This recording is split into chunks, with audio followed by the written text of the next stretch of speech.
Bonjour. Aujourd'hui, je vais vous parler de deux choses sur les sonars. Premièrement, l'angle de détection de votre cône.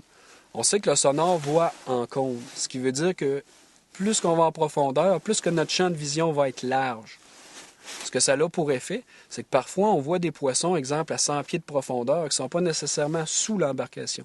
Ils peuvent être à 40, 50, voire même 60 pieds à gauche ou à droite. Ça peut mêler un petit peu les pêcheurs parce qu'on pense qu'on passe les leurres dans la face des poissons. Puis on se dit, Colin, ils ne mordent pas. Mais pour contrer cet effet-là, moi, je vous conseille d'ajuster votre sonore au cône qui est le moins large, au cône de détection qui est le moins large. Exemple, 20 degrés ou 30 degrés. Ce que ça fait, bien, lorsqu'on va voir des poissons avec un angle de détection moins large, on va être sûr qu'ils vont être plus près de notre embarcation, voire même sous notre embarcation. Autre chose aussi, je vous conseille de toujours ajuster votre sonore pour que la fonction fiche ID soit éteinte. Cette fonction-là, ce que ça fait, le fiche ID, ça nous fait apparaître une forme de poisson à l'écran.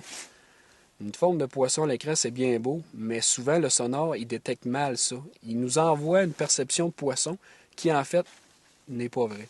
Ça peut être une particule en suspension ou quoi que ce soit. Pour ce faire, gardez-la toujours éteinte et fiez-vous aux arcs qu'on peut voir. Normalement, une banane virée à l'envers. Ça veut dire que c'est un poisson. Et normalement, le sonore, il y a beaucoup moins de chances de nous envoyer de la fausse information de cette manière-là. Bonne semaine.